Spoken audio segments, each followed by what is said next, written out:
Well, welcome back for another week of VIP Chats. This is Victoria Cobb, President of the Family Foundation. I'm thrilled to have you all here. Some of you have been with us the whole time. We've done, I don't know, something like 10 of these. And it's ranged everywhere from having some local officials here in Virginia. We had Delegate Byron and Delegate LaRock, Senator Newman. We've had some good substantive discussions on issues like the Electoral College. We had a great chat with our client of our brand new formed law center, the Founding Freedoms Law Center. We connected with Sherry Britt, and she was able to share with us a little bit about the case that she had, the citation from Virginia Beach Police that we now have a victory on. So we're thrilled to have our first win. We're 1 for 1. So that has been exciting. And some of you also joined us on Monday for our first ever benefit simulcast. We had just a fantastic group of speakers. We started with Jim Daly, and he was just really helpful about getting us set on what our priorities should be. We had the Benham brothers. They always bring a little bit of humor with their talk, but they were sharing their story, much like Sherry Britt, about getting arrested during COVID lockdowns for simply being outside an abortion center. And a lot of folks might not have known RJ Snell before that event, but Witherspoon Institute gave a fantastic talk on where our society is at this point with valuing human life. And I think the takeaway for all of us was we've got to do a better job as a society of valuing life from the beginning stages to the end and everywhere in between. A message that this week couldn't be more important as we look at how do we value everyone around us of equal worth and dignity and treat everyone with love and kindness. Obviously, we're in the middle of a tremendously volatile, tense time in our country where injustice has been done, a death has occurred, and people are reacting. So it's been quite a week to talk about human life. So the good news is that in the middle of COVID, in the middle of these really difficult conversations about race, I think we are heightening our conversations about what do we as a society actually value all life in every phase and at every moment. So there is good coming out of difficult moments. John Stonestreet brought that out in his presentation as well during our simulcast. Just a fantastic conversation about how, as believers, those of us that are Christians, we traditionally have always sort of ended things with he is risen. That's kind of a common refrain in our liturgy in our churches, and that's because that changes everything and that gives us hope. And so it was just awesome content. If you were not there, we will be releasing the simulcast in its full edition very shortly. We're cleaning up a couple things on the sound that happened, and so we'll get a really nice clean copy for you out soon. A few of you were part of the sponsors portion where we actually had an extra kind of preview before the simulcast with both former Congressman Dave Bratt and then Secretary Ben Carson. Also great, just a great time to hear from them, their perspectives on both the economy and the administration and how they're handling the COVID situation. I appreciated, getting Dr. Carson's take on masks, very controversial subject.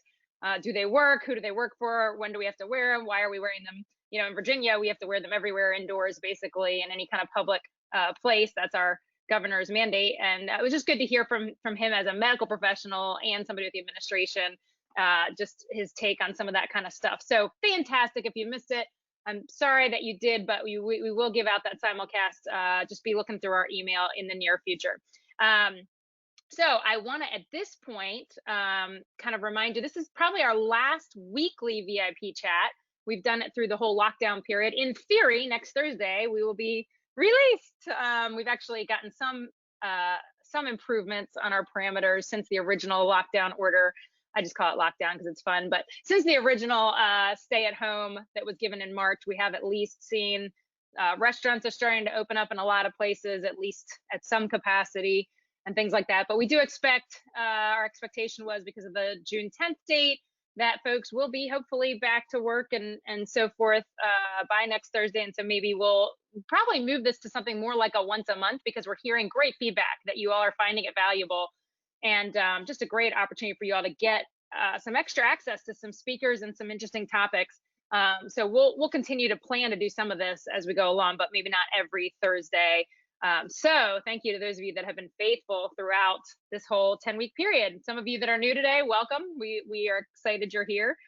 You're in for a treat. I'm going to remind folks at this point that your questions, you're going to have questions. You might have questions, and they can go in the bar on the right of your screen. There's a question place right there, and they get sent to the folks that are chatting, and we can review them. And then at the end, there's some time for questions. The other thing we're going to do today, after we hear from our keynote speaker a little bit, we're going to also give you an update on the new Speak Up Virginia initiative that we are doing at the Family Foundation. We're so excited. We previewed this a little bit at the simulcast, but we haven't talked about it too much elsewhere. So you're getting kind of a first in the loop on what we're working on with grassroots. So I'm going to let that be the end of my opening remarks, and I'm going to invite on our esteemed legislative relations guy, Todd Gackey. So he's going to come on to help host this event. And then I'm going to bring on our speaker for the day, and that's Joseph Backholm. I've known him for a lot of years, mostly because he did my job in Washington State, did it really capably in a much tougher environment than we had at the time. Now our environment looks a lot like his old environment because he's not there anymore. Unfortunately, there's way too many parallels now between Washington State and Virginia. Kind of makes me a little nauseous to feel like we're in that. Maybe we're not quite there yet, but we're definitely a long way to go. In fact, you're okay. I don't know. Our government tried to fast forward it all during this General Assembly session and see how fast we could become the same as the West Coast. So it's painful for us to watch and be a part of. And I do think we're seeing an awakening. So I'm going to say that and be positive about it. I do think Virginians are becoming aware of how much damage liberal governance can actually impose on the family, the church, and right now private business, as we're seeing blue states much less likely to open up and get the economy moving than red states. So all that to say, but Joe did a fantastic job out there in Washington State. And then he's moved on to the Colson Center, which is a beloved organization of mine. I just think the world of the thoughtful dialogue that they create with their breakpoints and many other things on just critical conversations that we need to be having on the culture. So staying culturally relevant and helping us digest the issues of the day. You'll see those breakpoints if you don't get them. They're often written by John Stonestreet. Sometimes Eric Metaxas is involved with a lot of their content. Excellent stuff. And Joseph has a really unique role with the Colson Center and what he's been creating for them. And so with that, I'm going to not say any more, and I'm just going to say we're glad to have you, and I'm going to check out here and let you guys carry on. Thank you. Thank you. Great. Well, Joe, it is, I'm really looking forward to this. I've heard you speak before at some different events. And for us here in Virginia, there's so many issues, so many things that are happening. And it's really important for us to keep that biblical worldview in mind when we're trying to tackle these tough issues, and how we see politics through this worldview, and how we answer the tough questions that so many people in this world are trying to answer. And I think that your presentations, I think, is a great point for us to really conclude some of these weekly VIP chats. So what I'm going to do is I'm going to hand it over to you, let you kind of give your presentation, and then I have some follow-up questions that we can go through, and hopefully you'll be able to answer those for us. So I'll hand it off to you and let you take it away. Okay, well, thanks, Todd. I just hit the screen share button, so I'd like some confirmation that you're actually seeing it, so I can so everybody's with us at this point. I can see it. Okay, thank you. Todd and Victoria and everybody who is joining us today. I understand now that I'm at the end of a long and illustrious lineup, and you have definitely reached the bottom of the barrel. This is a JV team today, so I apologize for that, but your kindness is appreciated anyway, and I'm at a safe distance here with everybody, so they can't actually throw things. But I think actually, you know, the topic that I have today, which I think, and I'm going to minimize that, make sure. Can we see the whole screen now? We're good? Yeah, I can see the screen. There is a box there in the screen, like some type of caution or error message. There we go. Yep, it's gone. You're good. Okay. Well, the topic there then, now that we've figured that out, how to disagree agreeably. And I actually really hope that this ends up being timely. This is something that I've talked about for a long time, and it is not specifically related to to the issues that we're dealing with today, but I think there is some applicability in how to disagree agreeably. And really, in the next handful of minutes, I'm going to focus on understanding why people disagree, which I think is really helpful mentally to then helping us understand how we can disagree agreeably, and really how can we have constructive conversations with people who are not like us, who are different than us. And so in order to start that conversation, let's talk about, why do people disagree? Why do we disagree with people? And I like to introduce this conversation. We're going to talk about worldview for a moment, since I do work for the Colson Center for Christian Worldview, and all of this is a function of worldview. Is a silly little picture here, and an illustration of this debate between two people who are standing on opposite sides of what appears to be a numeral to us, and they're debating whether it could be a 6 or a 9. And of course, one perspective, one answer to this question is they're both right. And one could be that neither of them are right. And really, we want to talk about, why is it that they disagree? And in some sense, it's obvious, because they're looking at it differently, and that's true. But that's not all that's true.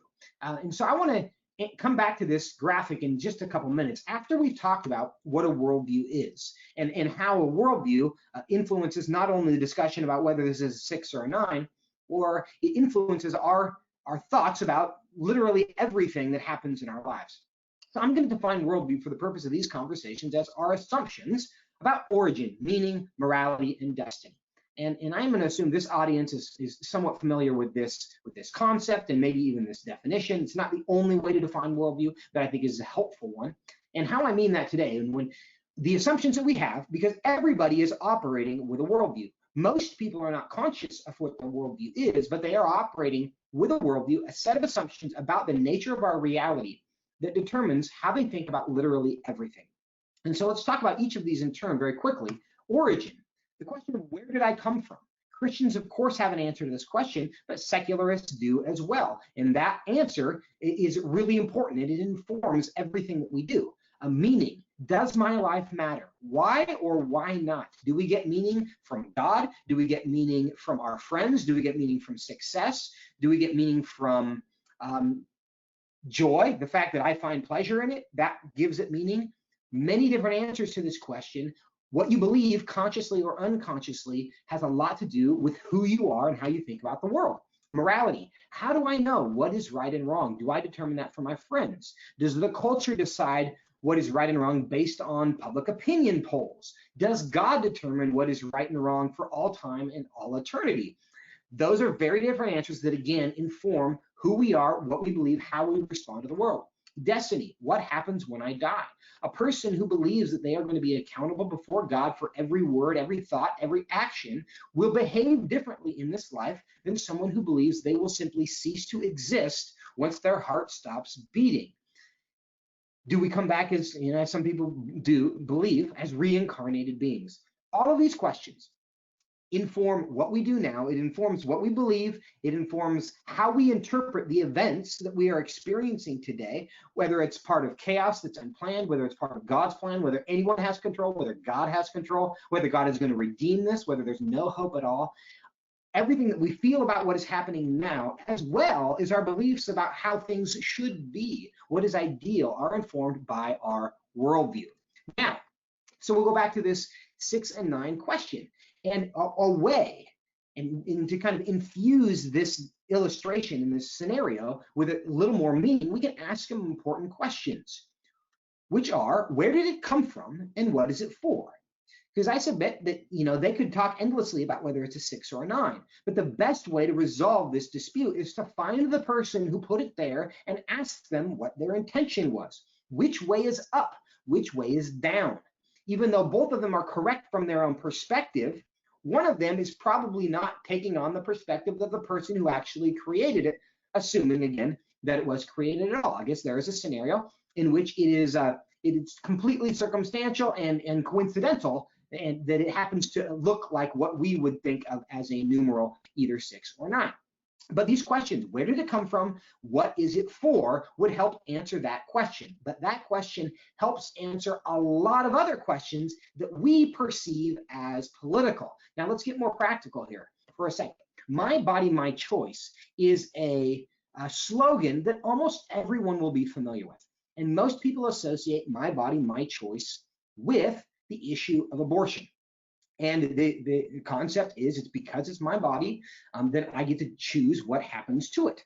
And this is not only is it a political slogan, it is infused with worldview significance. It is infused with assumptions. If we go back to the assumptions that we just talked about, origin, meaning, destiny, and morality, where did we come? My body is the assumption that I belong to myself. I don't belong to someone else. I'm not accountable to anyone else. I belong to myself. Therefore, I have the right to make this decision for myself. Though we disagree with it, it is not irrational. It is not illogical if the assumptions of their worldview are in fact true. If we in fact emerged out of a primordial goo with no purpose, it was random, it was a series of mutations that, what do you know, here we have people. If that is how we appeared, then it makes sense that it is my body and my choice, because there's no one to tell me that I'm wrong. There is no one else to belong to other than myself. It's a worldview claim from which that position logically emerges. But we're going to talk about a few other issues as well when we talk about the issue of gay marriage. And this is, of course, now Pride Month, which apparently is going to look a little different amidst COVID. But this is a totally separate issue, we think, from the issue of abortion. But I submit to you that the fundamental claims, the fundamental arguments are not different. Though it has to do with a different context, they are still making the argument, it is my body, my choice. I should be able to do whatever I want with whomever I want. I should be able to marry whoever I want, because nothing else matters. I belong to myself. I determine what makes me happy. There's no one I'm ultimately accountable to who can tell me that I am wrong, because I belong to myself. Look at some other issues. We're all very familiar now with the gender revolution and the questions that are being raised about what does it mean to be male and female. Are these actual things? Are they real, or are they simply social constructs? And the idea that regardless of what my anatomy would suggest to be about my intended purpose, that I can choose to be a man, I can choose to be a woman, I can choose to be masculine, I can choose to be feminine.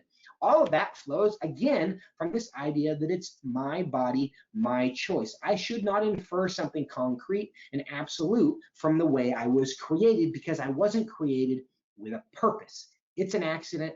I'm ultimately in charge. Physician-assisted suicide is increasingly an issue that we're dealing with around the country. The idea that, well, once my body ceases to give me pleasure, once I cease to get joy from this life, assisted suicide is actually a logical conclusion. My body, my choice. I don't have an ultimate purpose. I don't serve an ultimate purpose. Therefore, once the meaning of my life, which comes only from my pleasure and joy, ceases to exist, I now should have the option to simply check out. Sex work is work, and this is an issue that I expect to see debated more openly as we move forward. Kamala Harris, as a candidate for president, had publicly taken the position that she thought sex work should be decriminalized. Again, another extension of my body, my choice. Now, one response to this could be, Jackie Chan, why are you so stupid, right? This is when we have all these debates. We look at these people, we disagree with them, and we're like, and we just emote in some ways. It's like, clearly you're wrong. Why do you not see why you're wrong? And then we just say, why are you so stupid? And so a lot of these debates that we have around political issues, this is the kind of response that we take. Or once we've just accepted the fact that they're not stupid because we've already educated them, so they should know different, the next possible explanation is that you are simply evil. And that's where a lot of our political discourse goes today, is you're not just benign, you're not just wrong, you're not just ignorant, you're actually a bad human. And so I'm going to respond in a way that we should respond to bad humans. And unfortunately, on both sides of the political spectrum, there are people who kind of follow this logical and emotional progression.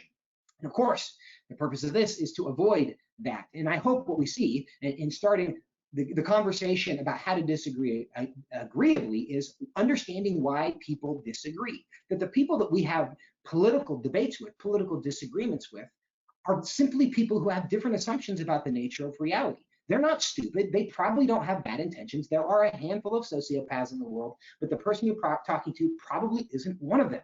So instead of being really frustrated and angry and yelling at each other about why they don't understand the facts in the same way that we do, we actually should be the first to recognize why they don't see the facts the same way we do, because they have different assumptions about the nature of reality. They probably don't and may not believe that God created them with a purpose. Therefore, my body, my choice is the foundational truth claim of their life, and it's logical if their set of assumptions is true. Now, of course, we don't believe that they are true, which is why they're wrong, and which is why ultimately those positions lead to pain. But it should allow us to respond with compassion and understanding rather than with anger and emotion, because it's not something they're doing on purpose. They're actually being logical. They just happen to be wrong about the nature of reality. So people disagree because they have different worldviews, not because one person is evil or stupider. So that is something that I think if we as believers and people who just care about ideas and care about the culture, if we can accept this reality as we walk into these conversations, I think it sets us up to approach people and ideas in a way that will allow us to be constructive and helpful. So, which leads into the first point. The first of 3 points I have here on how to disagree agreeable. The first is, and we've had the preamble to this, get your heart right. And Scripture has a ton to say about this, and we're going to read through a few of these. Luke 6:45 here. The good man out of the good treasure of his heart brings forth what is good, and the evil man out of the evil treasure brings forth what is evil. For his mouth speaks from that which fills his heart. Another translation of this says, out of the abundance of the heart, the mouth speaks. And this is this idea. If we are going to go talk to people and we want to have a civil, pleasant, respectful, constructive discourse, it is not possible to be civil and kind and respectful to people for whom we have been telling ourselves for years do not deserve civility, respect, and dignity. If every time we see one of them, we are telling ourselves how dumb they are, how evil they are, how wrong they are, and we're berating them in our minds, we're berating them with our friends, and our friends are laughing at them with us, and all of us collectively are realizing that them over there, those people, that tribe that's different than mine, that clearly is wrong and I'm clearly right. If that's the way we allow ourselves to think about them, that will emerge out of our heart when we interact with them. And that's this idea for his mouth speaks from that which fills his heart. So if we want to engage the culture in a constructive way, we have to train ourselves. We have to take every thought captive to the obedience of Christ. We have to, in a Romans 12 sense, we have to be not conformed to this world, but be transformed by the renewing of our mind. We have to be able to think about people the way Jesus does, so that we can then think and act, so that we can then treat people the way Jesus would have us do that. Proverbs 4:23, keep your heart with all vigilance, for from it flows the springs of life. The same concept that we're dealing with here. The way you think about people will influence the way you treat them. And so we have to get our hearts right before we get into these conversations. And I can't tell you how many times when I was running the FPC in Washington State, we'd lead groups of people into the Capitol, and they would come with their pitchforks, ready to tell these people what for. And we would have to just de-escalate the situation before we even walked into an office. Because not only is it not godly, it's not constructive as well. Because, we've all been on the other side of those exchanges, and we don't listen well to people who are yelling at us. Which leads to the second point, which is listen.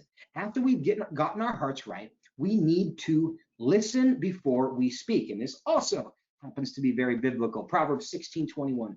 The wise in heart will be called understanding, and sweetness of speech increases persuasiveness. Now, this idea of being called understanding, when you think about people in your life that you would consider an understanding person, the probability is you think of them as an understanding person because they have taken the time to listen to you.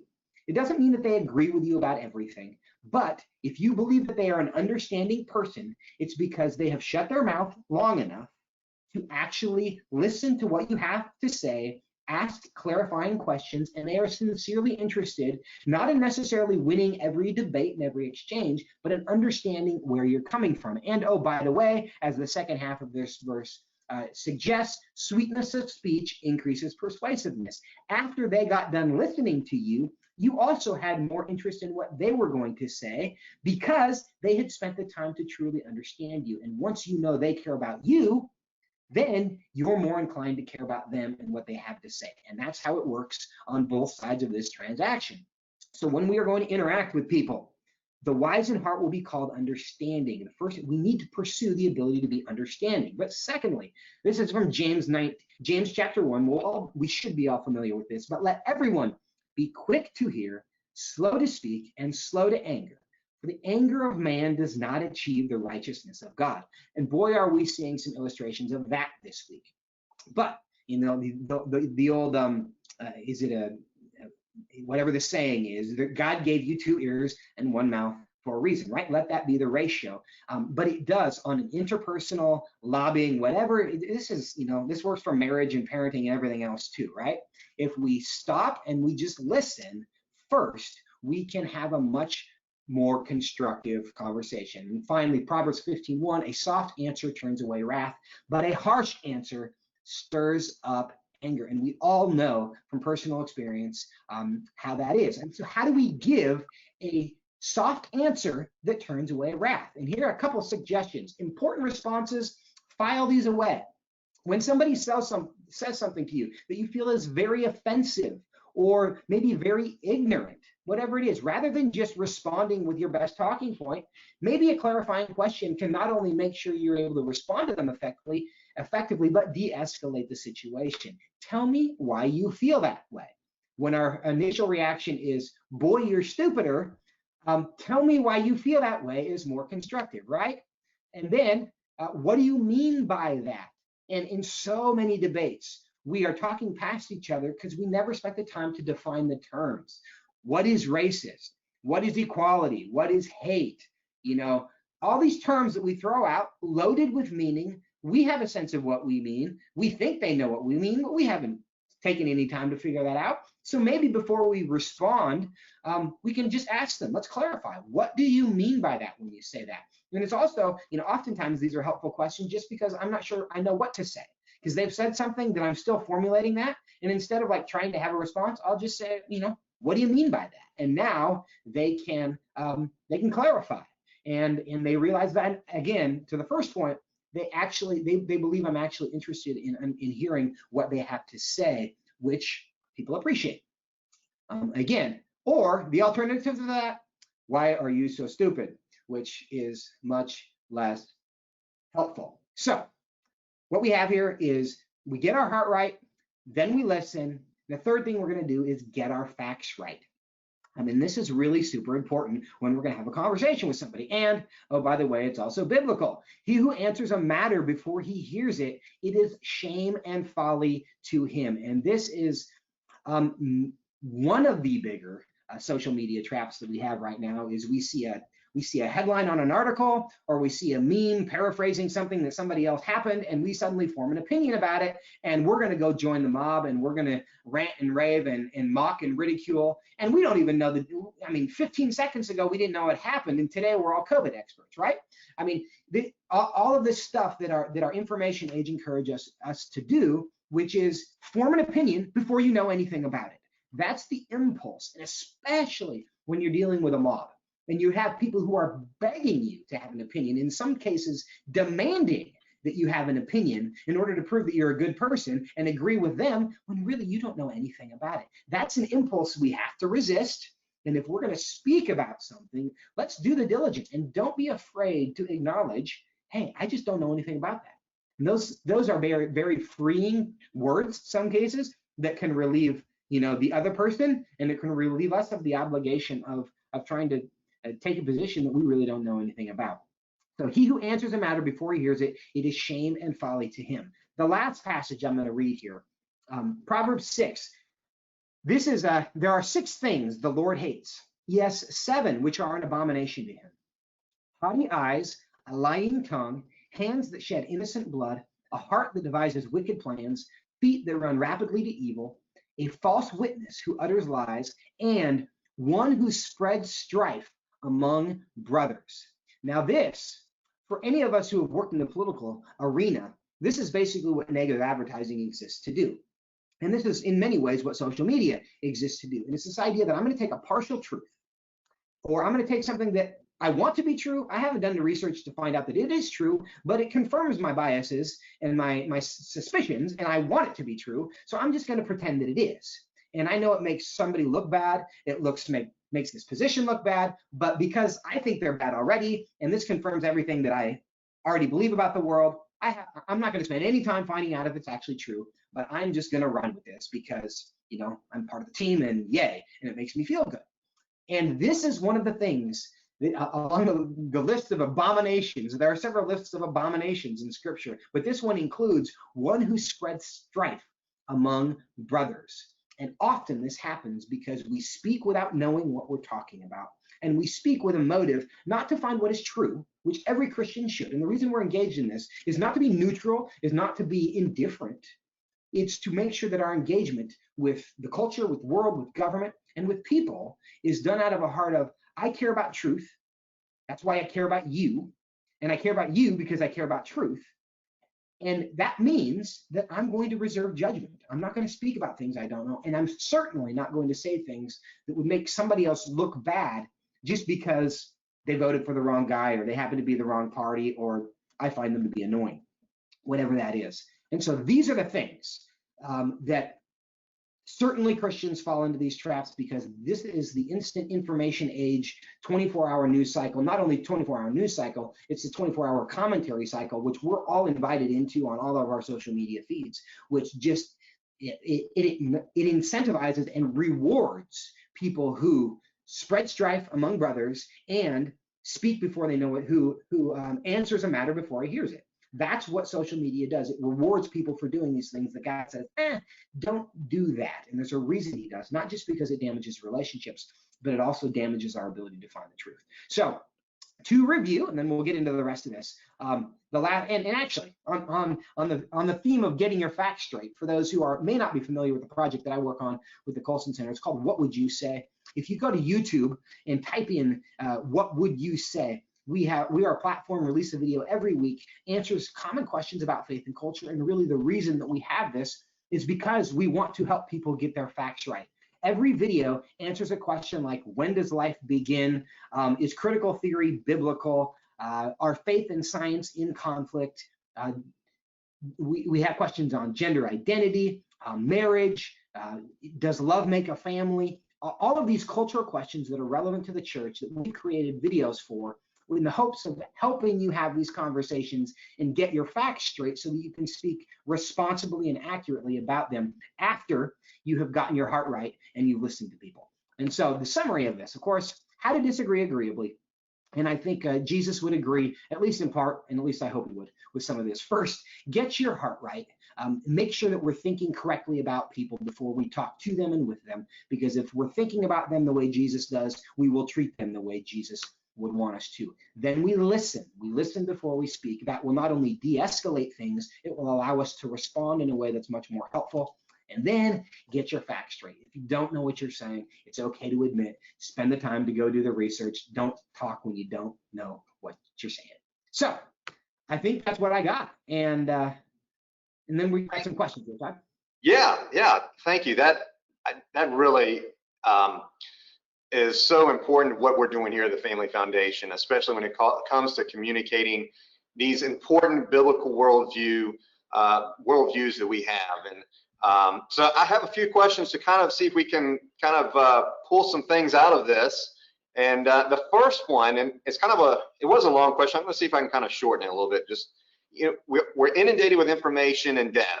So how do we, it's constantly being thrown at us, how do we successfully convey these truthful, time-honored messages that may conflict with the popular cultural position?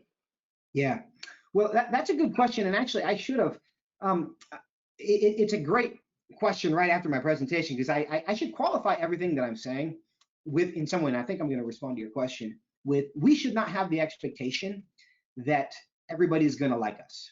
I think these are keys to, I think, how we can engage the world in a way that honors Jesus. But under no circumstances should we expect that because somebody's mad at us, we've done something wrong. And when we look at the history of the church, they didn't kill Jesus because they loved him, right? Not every, and he was Jesus and he did it perfectly. So no matter of, even if we live exactly like Jesus, we're going to have opposition. That was the experience of the first century church. 11 of the first 12 disciples were all murdered.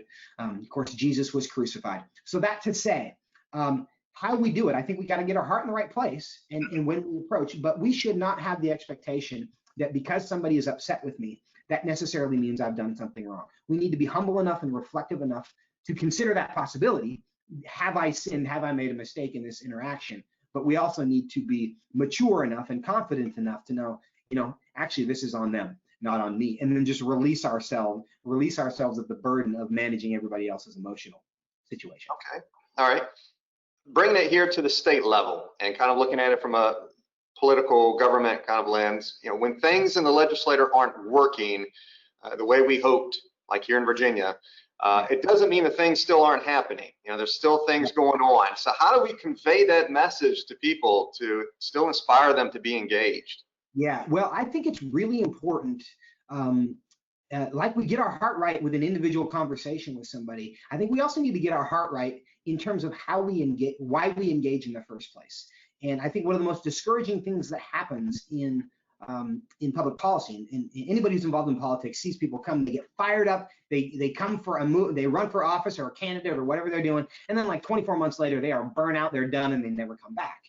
And part of that has to do with the expectations that we have for ourselves. And if the only reason we engage in the world around us is because we're certain we're going to win, that will we will flame out because we're not certain we're going to win. And actually, in a broken world, it's going to be hard sometimes. And so I think this, when we face obstacles, I think that really is a not good opportunity to evaluate and check, why did we do this in the first place? Did I do this because Jesus called me to this, because I'm a steward of the authority that he's given me, because I want to be salt and light in the world, because I'm an ambassador for Christ, calling the world to be reconciled to Christ? That's 2 Corinthians 5. Why have I done this? And if we are ambassadors for Christ rather than soldiers who are there to just get victory and just clear the battlefield, then winning and losing is just, it's kind of up to God. But our response to the situation in the world and the context that he's placed us in is up to us. Okay. So then someone says politics isn't for me. I want to stick with evangelism. How can we respond in a way that still can inspire their activism? Yeah, well, this whole idea, and I think it's important on that point, because you hear that one a lot and within the church. And the reality is God has called us to many things. And one of the analogies, and we actually have a video on this, another plug for What Would You Say if you want to go there, it's been released in the last couple of weeks. And this idea that, are we as Christians supposed to be good parents? Or are we supposed to be good spouses? Are we supposed to be kind, or are we supposed to be honest? And those are, of course, false choices, because the fruit of the Spirit is all of these things. We aren't supposed to just be one thing that God said is virtuous and good. And so in the same way, as citizens of earth and citizens of the kingdom of heaven, we have mutual obligations that exist at the same time. We have obligations to be good spouses and good parents and good friends and good employees and good citizens and good carrier-outers of the Great Commission. That's not really the right phrase for that, but yes, all of these things God has said, go and do them, not just pick one and ignore everything else. And so we respond basically in the context that God has placed us. There are certain seasons in our life or different moments in our life where we are supposed to maybe focus on one thing over another, but at no point do I think God gives us permission to neglect an entire arena of the culture because we find it challenging, which is what I think the temptation there is. Okay. Follow-up question, I guess, and I think you kind of addressed this. Understandably, there are people weary of the heavy hand of government. So how do you find that balance between civic engagement and evangelism, or just carrying out your Christian faith? How did we find that balance in our life? Yeah, well, I can't answer that question for every person, and I believe that the key to all of the answers to all of our questions are to everybody in the church being who God made them to be. And I take great joy in the fact that not everybody is like me, because the world would be out of balance if they were. And there are some things I'm supposed to do. There are some things that other people have been called to do. And so I want to give other people the freedom to be who God made them to be. And hopefully they will give me the freedom to be who God made me to be, and we'll encourage each other and refine each other in that process. So I don't think it's appropriate for those of us who are involved in public policy to say, well, everybody else has to carry my burden. Sometimes God places a burden on you because he gave it to you, and he'll put other burdens on other people. And so I think we have to have grace for each of us to be who God made us to be. But what I think the concern is, and I did make this point just a moment ago, is when we as the church take the position that, well, that we can totally ignore, we can totally neglect because it's difficult, it's challenging, it's icky, it's divisive, whatever word, it's political, whatever phrase we want to use to kind of avoid it. That's an option that I don't think we're given, is to say it doesn't matter, because as Abraham Kuyper is fond of saying, the whole world, there's not any corner of the universe that God has not claimed as his, and Satan counterclaimed. And that's the fight, and that certainly includes everything going on in government.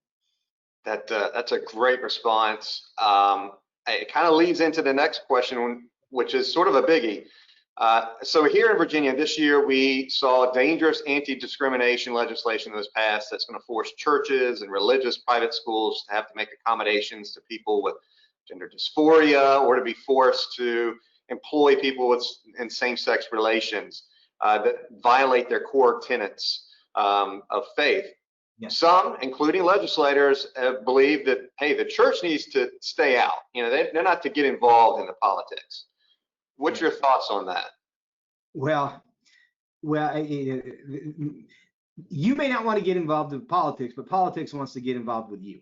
Is one way of answering that question. Is life in the Western world in the 21st century does not allow you to avoid politics. It's actually not an option. So it affects you. Now, you do have a choice to run and hide and pretend it doesn't exist and not influence it anyway. That's a legal option. I don't know that it's a Christian option for us. But the church has, and here's what I'll say about that, is that you have different institutions. God created the church, he created the family, and he created government. And he created them for different purposes. And the church is not supposed to do what the government does, and the government is not supposed to do what the church does. And oftentimes I hear people within the church criticizing government because it cannot do the things that the church was created to do, which is it's kind of stating the obvious, but not a justification for avoiding the arena entirely. And I think what we as believers want to strive for is a world in which the church, the family, and government are all operating as God intended, because God created each one of these institutions, and human flourishing. And I think what we're going to see in heaven is we're going to have order. There's going to be administration. There's going to be leadership. That's a perfect world has those things. Mm-hmm. And when we see each one of those institutions functioning as God designed, that's when we begin to see what God intended for us. And that's what we should aspire to. So we don't ask the church to do what the government does. We don't ask the government to do what the church does. We don't ask the government to do what the family was created to do. And once those spheres, once those boundaries get fuzzy, that's when we really start having challenges. Great. All right, let's switch gears a little bit. Let's kind of look into some of the work that you've done. In particular, your video, we posted it in our email alert when we published or notified everyone about this talk. Can a 5'9" white guy be a 6'5" Chinese woman? And I think it's a great way to sort of test this certain identity issues. Let me ask you this. Did the people really believe what they were saying in those videos? That's a great question. And I'll say, for anybody who's seen that video, I think there are 9 people in that video, and I talked to 11 total. And the 2 that were omitted were not because they gave different answers. It was because they weren't facing the camera and you couldn't really hear them, and they had hair over their face. It was visually difficult to include. That was the consensus of people picked at random from the University of Washington on that particular morning when we did that. And so those are not cherry-picked crazy answers. That is what everybody believed. And so do they actually believe that? And I think the answer to what I took away from that, because you can see the contortions on people's face as they follow their own logic, because they're not stupid people at all. They're actually quite bright, and they're bright enough to know that if they say I can be my own gender, I can declare my own gender, that it's hard to tell me that I can't declare my own age, my own race, or even my own height. And that was what we were testing, and they understood that, but they also understood, you could see the contortions on their face kind of demonstrating that they got uncomfortable with where their logic was taking them. But I think ultimately the reason they agreed with, yeah, you can identify the way you want about everything, is because they've been catechized very thoroughly into the idea that it's really bad to be judgmental. And so they made the choice to be irrational rather than judgmental, because they know that the moment they took the position that I cannot declare for myself my own gender or race or age, that they were making a truth claim that they expected me to recognize and abide by. And that's something that they've been taught their entire university careers. You can't do that. And so that's what they ran up against. So their minds are in conflict with the political pressure I think they feel. I think that's a great point. This conflict between being viewed as irrational versus judgmental. We've bumped into that when we're testifying on pieces of legislation dealing with transgenderism. You know, we're having to speak truth and speak rationally, but at the same time, we're being accused of being judgmental. Yeah, how do we, for those that are wanting to be engaged in this and have the right conversations, how do you communicate to them about being able to overcome that? Yeah, we you know, ultimately it goes back, and kind of the beginning of my talk is, what's your worldview? What is the source of truth? Does truth even exist? When you're talking to people about gender identity issues, it's probably, if both sides have a strong opinion about that, it's probably not going to be very helpful to, you know, butt heads on that particular issue. If you go back to the beginning and okay, where do you think we came from? Who decides what's true? What's the meaning of our lives? What happens when we die? I think those are interesting conversations. And if you can get clear answers, even if you're not agreeing on those things, if somebody says, hey, you know, there is no God, I'm not accountable to anybody, then their beliefs about transgenderism make perfect sense. And you're going to have a hard time moving them off of that. What we see in the church is people who claim to be Christians who do not have a biblical worldview in any sense, because they've been told what to believe. They think they're nice people, so they agree with the people who say this is what you have to believe in order to be nice. And so those people, if you go back to the beginning and say, okay, what do you believe about origin, meaning, morality, and destiny? And they're going to give you the Christian answers because they say that's what they believe. Then you can begin the process of saying, okay, this is what you just told me about gender identity, and this is what you just told me about what you believe about how we all belong to God. Are those things in alignment, or are they not? And that, for a person who's actually interested in truth, then we might be able to have some progress. But somebody who denies truth exists, isn't interested in it, isn't trying to find it, you know, honestly, debate is not even worthwhile. Conversation isn't. The whole purpose of a debate and an argument, even a happy argument, is to find out what is true. And if somebody doesn't believe anything is true, then the purpose of debate is lost. So there are some people it's not really worth spending the time with, but you got to ask some fundamental questions to find out if it's worth spending the time with. Right. Well, I'm going to take a moment. I have one more question to ask, but I want to take a quick moment and bring our Director of Grassroots Initiatives onto the screen, because I think what you are talking about really plays an important role in what we're trying to do here at the Family Foundation to have these important conversations at the grassroots levels, and to convey certain messages to people, to inspire them to become active, to be engaged in issues, to be active in these important conversations that we're having. And Candy, and I'm hoping that she can come on. There she is. Can you hear us, Candy? Oh, wait a minute. We got to get your volume on. Okay, how about now? There we go. Yes. All right. So Candy's going to take about 4 minutes here just to kind of bring us up to speed on what's happening in the Family Foundation. And then Joseph, I'm going to ask one more question for you to kind of close this out. All right, so you can hear me okay? I'm not fuzzy or anything? No, you're great. Todd? Okay, excellent. Well, good afternoon, everyone. I'm so glad that we could have the blessing of hearing Joseph today. He sets up a great platform for what I'm going to talk about next. Just with what Joseph is talking about with speaking truth and grace, that is a great foundation for this initiative that we are starting here at the Family Foundation that I'm super excited about. It's called Speak Up Virginia. And the whole idea is to give you a platform for articulating your Christian beliefs as they apply to defending the sanctity of life, talking about the importance of family, marriage, parental rights, and religious freedom. Those are really the three core issues that are going to strengthen our state and really make for a healthy nation. So we want to amplify your voice to be able to speak into those. So first of all, we're going to be giving you several tools to do that. First of all, we're going to be making available Speak Up conversation points. So now that Joseph has kind of set the stage for how we dialogue, look for tools from us.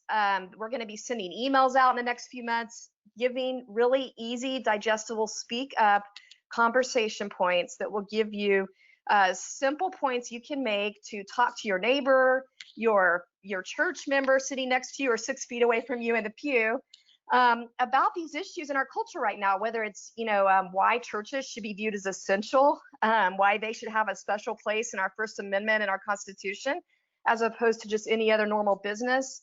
How do we articulate the inherent value of life right now when there's so much discussion going on about the brutality that we've seen, the struggles that we're having with racism, the rioting? How can we speak into that with the truth of Jesus about the inherent value of each human life? So look for those points that we'll be making available.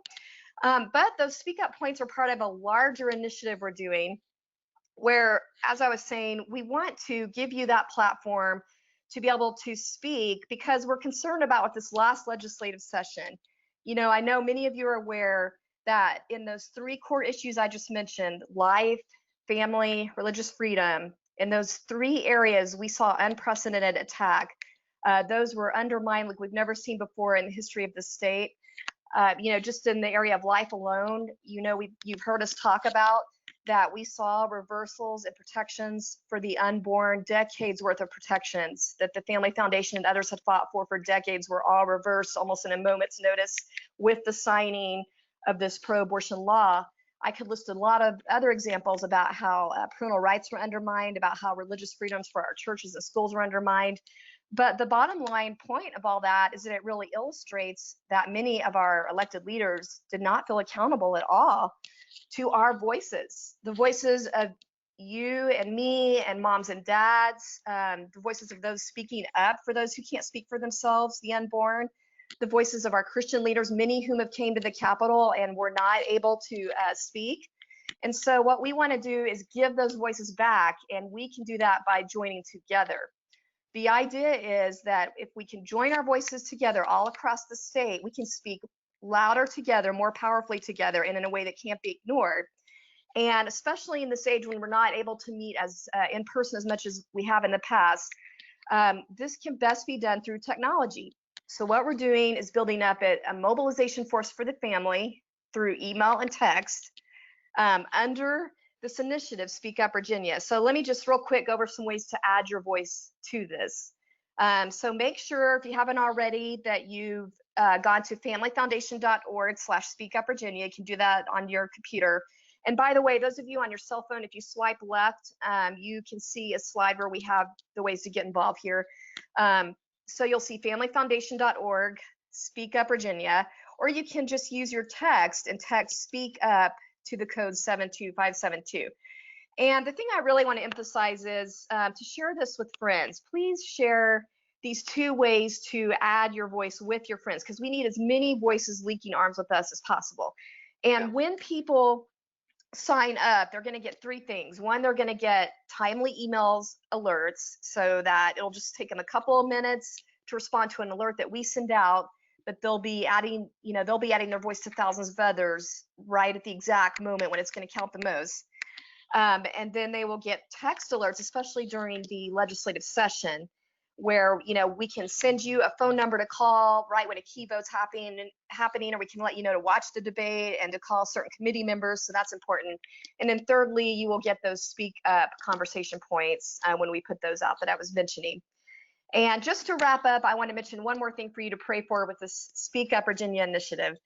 And that is that we are also going to be helping local communities create Speak Up teams. We're going to start in 5 regions in the state, and then eventually that will scale up to the whole state. So be watching for that.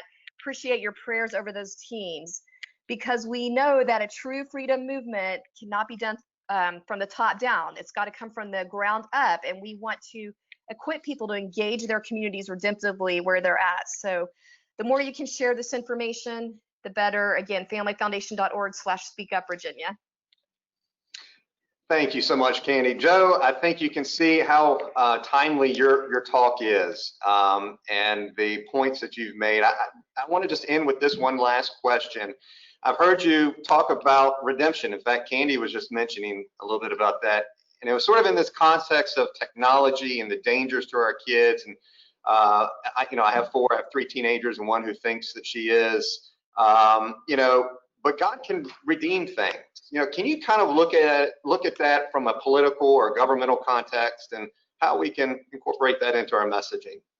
Yeah, and let's go back to the Christian worldview that we claim to have, right? And what the gospel tells us is there was a creation, there was a fall, there has been a redemption, and there is a restoration that is certain. It's not possible. It is certain to happen, and that's the confidence that we can have ultimately in heaven. Now, we know that utopia is not going to happen here on earth. And even if you and I, even if we were world dictators and every law was, in our estimation, perfect, there would still be brokenness, there would still be pain, there would still be so much problems in the world because there's sin and there's people in it.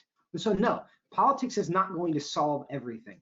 But what this is an opportunity for us to be who God intended us to be, for the church, to be those ambassadors for Christ. We call the world to be reconciled to Christ in whatever area he's planted.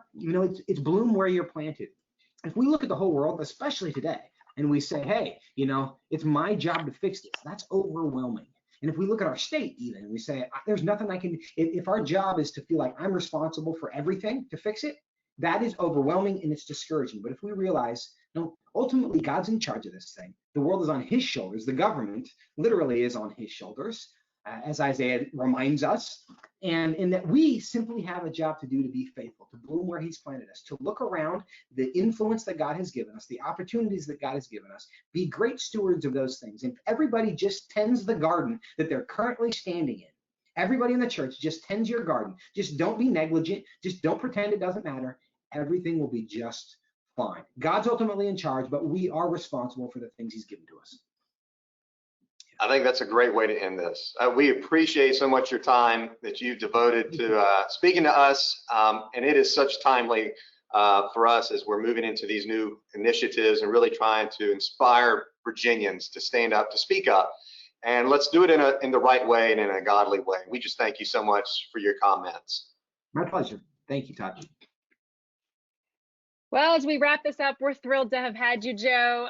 It's a great way to end a long series where we've learned more. Now our chance is to go and implement what we've learned in a productive way. So I think this was the perfect way to kind of wrap up the series that we've been doing. And for folks that are kind of wondering what's next, like I said, we're going to do this a little bit later, but not quite so same frequency.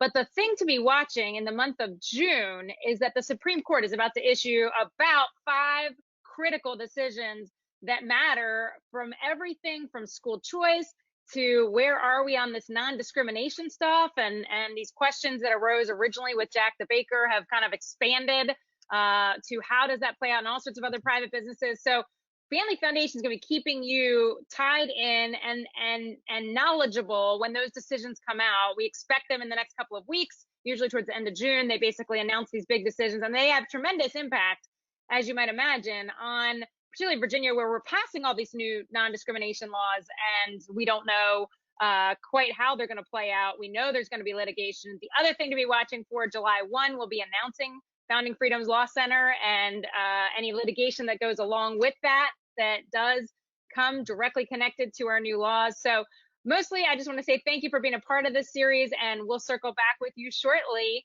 with some other opportunities to get educated and to become more productive folks engaging. Last thing, don't forget the information that Candy gave you. You can find all of that on our website, and you can find all of Joe's videos that are just fantastic on the whatwouldyousay.org site. And I love that they cover everything from political stuff to some theological questions we get hit with from time to time. So I find it to be a tremendous resource. So don't forget to check that out. And with that, we'll just close out today. Thanks so much for being a part of this webinar.